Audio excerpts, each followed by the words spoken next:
여호와여 주의 장막에 머무를 자 누구 오며 주의 성산에 사는 자 누구 오니까?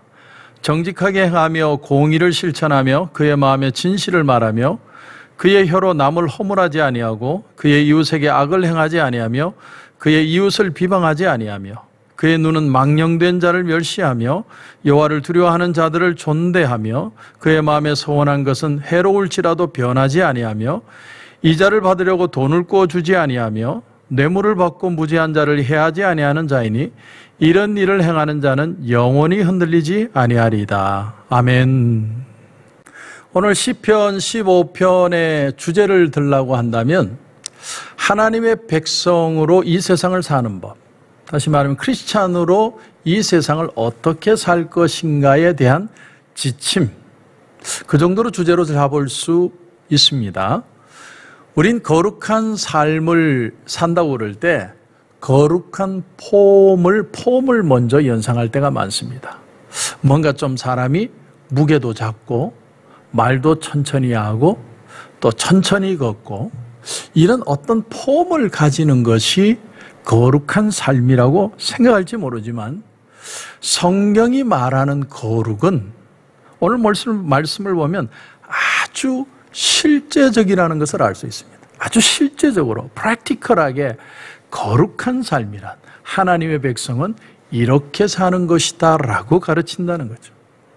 그래서 오늘 우선 1절을 보면 여호와여 주의 장막에 머무를 자 누구 오며 주의 성산에 사는 자 누구 오니까, 이런 걸 히브리 문법에서는 평행법이라고 그래요. 평행법. 좀 더 엄밀히 말하면 동의반복적 평행법이라고 합니다.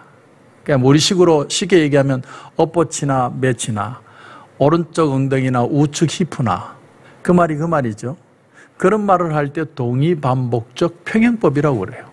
그러니까 한마디로 이 두 구절은 같은 의미인데 하나님 앞에 설 자가 누구냐는 거죠. 어떤 사람이 하나님 앞에 설 수 있느냐, 거룩을 이루고 있느냐. 그러므로 2절부터는 그런 거룩한 삶을 사는 것이 어떤 것인지를 말할 것입니다. 자, 그래서 2절을 한번 보십시오. 정직하게 행하며 공의를 실천하며 그의 마음에 진실을 말하며. 정직하게 행하고 공의를 실천하고 마음에 진실을 말하는 사람, 이 사람이 거룩한 사람이라는 거예요. 그러니까 우리가 생각하는 거룩과 얼마나 다릅니까? 우리는 거룩하다 그러면 검은 양복 입고 머리에 지름 바르고 왼쪽 가슴에 검은 성경책 끼고 다니는 것이 거룩인데, 성경은 분명하게 거룩을 얘기합니다. 정직하게 행하고 공의를 실천하고 마음의 진실을 말하는 것이다. 아주 명확하죠.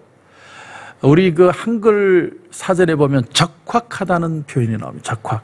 완벽하게 딱 맞다는 뜻이죠. 여기 우선 좀 자세히 보면 정직하게 행한다, 이 말을 히브리어는 홀렉타밈 이런 단어를 쓰는데 그 뜻은 원래 온전하다 이런 뜻입니다. 온전하다. 예수님이 마태복음 5장 48절에서 하늘에 계신 너희 아버지의 온전하심 같이 너희도 온전하라. 그 온전함이 정직하게 행한다는 거예요. 여러분 창세기 6장 9절에 보면 노아는 의인이요 당대의 완전한 자라. 완전한 자라. 그는 하나님과 동행하였으며 이렇게 나오는데 완전하다는 것이 정직하고 진실하다는 거예요. 그러니까 하나님 앞에 있고 하나님과 동행하게 될 때 이런 정직하고 진실한 삶이 나오게 되는 사람, 이 정도로 우리가 표현할 수 있을 겁니다. 자, 그리고 우리 일단 또 보면 공의를 실천하며, 공의는 뭘까요? 공의. 세상적인 공의의 개념은 공평하게 대우하는 거죠. 상 줄 사람 상 주고 벌 줄 사람 벌 주는 겁니다.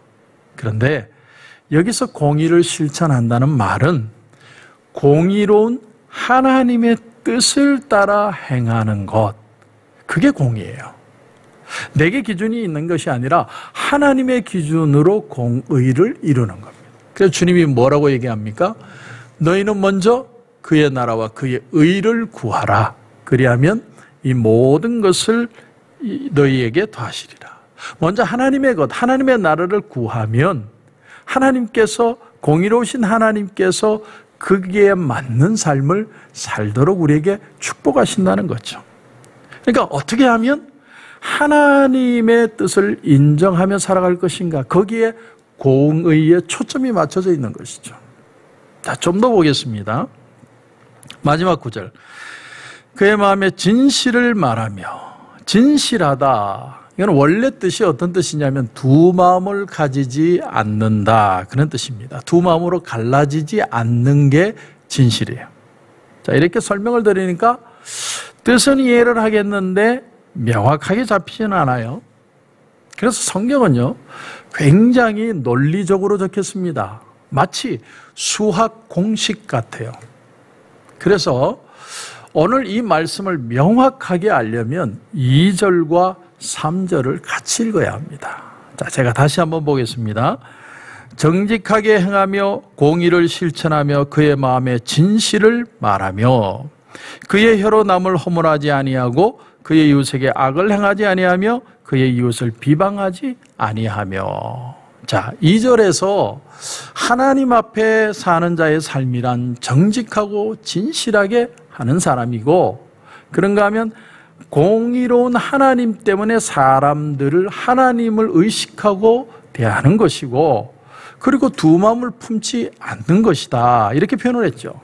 자, 그렇다면 그런 삶이 구체적으로 드러난 것이 어떻게 드러나는 것이냐, 그게 내용이 바로 3절이라는 거죠. 자, 그래서 다시 2, 3절을 보면 정직하게 행하며, 정직하게 행한다는 건 그의 혀로 남을 허물하지 아니하는 것이다, 이렇게 공식으로 대입이 되는 거예요.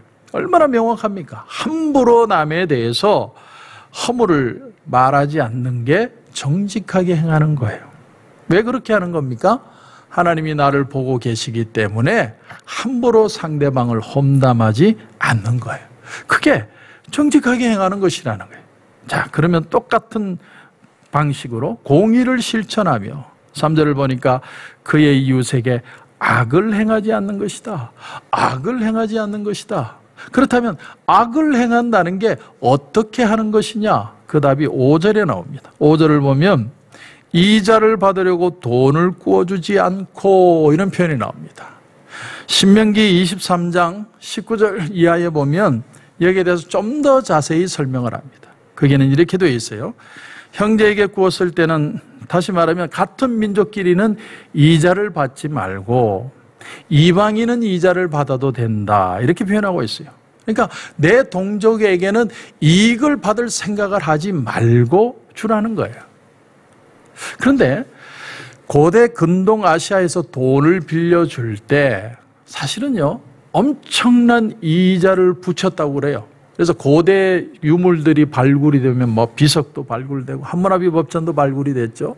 그런 내용들을 보니까 어떤 내용이 나오느냐 하면 고대 바벨론에는 이자를 33.3%를 붙였대요.